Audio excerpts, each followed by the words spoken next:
All right, guys, welcome back. This is going to be part 45 of Dinosaurs and Man. And in this one here, we're going to be talking about Marco Polo and a most unusual animal that he eyewitnessed. Now, where I got this at was I was looking for Marco Polo's quote that he said that he saw Noah's Ark. I've always heard that said by preachers who would preach on Noah's Ark and the flood. They would talk about people that said or claimed they had saw Noah's Ark, and one of them being Marco Polo. So I wanted to double check that information and make sure that it was correct before I relayed it. And so what I did is I got his book called The Travels of Marco Polo. The Travels of Marco Polo. It's a good thick book, and you can see I've got two areas that are tabbed here, one being Noah's Ark and one being this animal that we're going to be talking about. But I was disappointed to see that he did not claim to have saw Noah's Ark. He only talked to people in the area that claimed that Noah's Ark was on Mount Ararat. And so it was still good information, but I was really excited, to have a chance to see the quote from Marco Polo saying that, hey, he saw the thing. And so, but that's okay because I found out this information here on this animal. And so, it was still worthwhile getting the book and having it in my library. But if you'll notice here, Marco Polo, 1254 to 1324, a journey through Asia that lasted 24 years. In 1298, after being captured by the Guineas, he dictated the story of his travels to a writer who published the book, The Travels of Marco Polo. And if you notice on the map here, from here he traveled 10 days in a westerly direction to the chief city of the province of Khorasan. And so that's the area that we're going to center on. He says here, here are found snakes and huge serpents. Now, the person that edited the book put crocodiles in parentheses.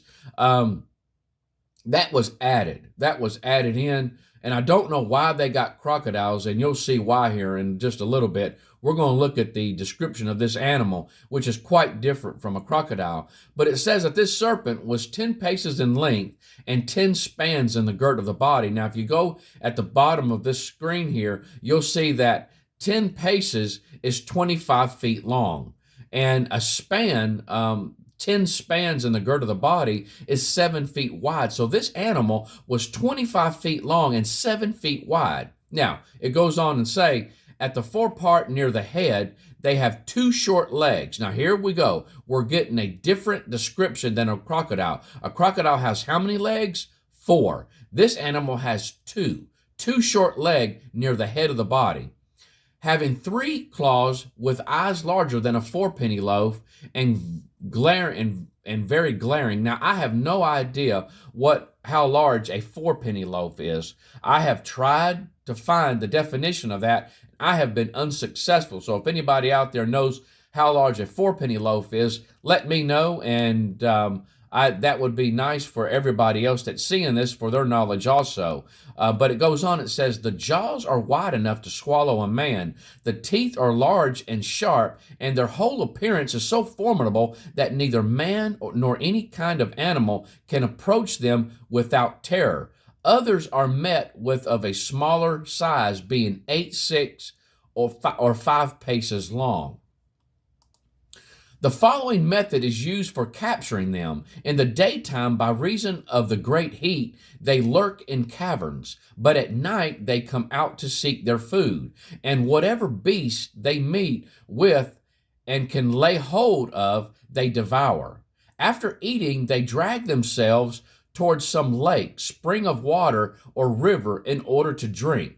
By their motion in this way along the shore, and their vast weight, they make deep impressions, as if a heavy beam had been drawn along the sands. Those whose employment is to hunt them observe the track by which they are most frequently accustomed to go, and fix into the ground several pieces of wood armed with a sharp iron spikes. It goes on and says, which they cover with sand in such a manner as to not be perceptible. When therefore the animals make their way towards the places they usually haunt, they are wounded by those instruments and speedily killed. So what they do is they take wood and put, at least you think of nails or something going through the wood, and they cover it with just the spikes, the spikes sticking up. So when these animals are dragging on the ground, they'll run across those nails and slit themselves open and are wounded. Now it goes on to say, the crows, as soon as they perceive them to be dead, set up their scream, and this serves as a signal to the hunters who advance to the spot and proceed to separate the skin from the flesh, taking care immediately to secure the gall, which is most highly valued in medicine. In cases of the bite of a mad dog, a pennyweight of it is dissolved in wine, is administered.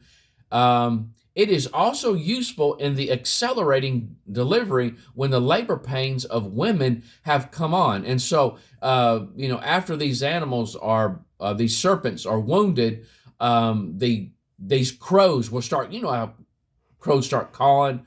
And so that lets the people know, hey, listen, this thing is just about dead or it's dead. And they move in and go ahead and start taking apart this animal. And it's very detailed. It's very detailed on what they do with this animal. So this is not a myth. This is a real breathing creature. It goes on to say, a small quantity of it being applied to carbuncles, pustules, or other eruptions on the body, they are presently dispersed and is efficacious. Efficacious. I have to put that spelling on the side there for me so I can pronounce that word. In many other complaints. The flesh also of the animal is sold at a dear rate, being thought to have a higher flavor than other kinds of meat, and by all persons it is esteemed a delicacy. So again, guys, you can see that this is a real animal. There's nothing fake about this animal. Okay, now what we're going to do is we're going to start going and looking at these animals and trying to compare it to a crocodile or an alligator to see.